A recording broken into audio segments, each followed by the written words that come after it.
وإذ قال موسى لقومه يا قوم إنكم ظلمتم أنفسكم باتخاذكم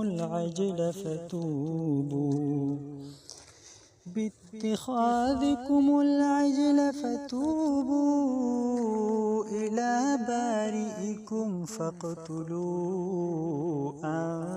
أنفسكم ذلكم خير لكم عند بارئكم فتاب عليكم إنه هو التواب الرحيم. وإذ قلتم يا موسى لن نؤمن لك حتى نرى الله جهرة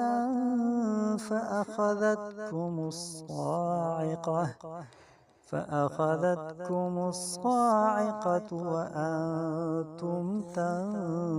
تنظرون ثم بعثناكم من بعد موتكم لعلكم تشكرون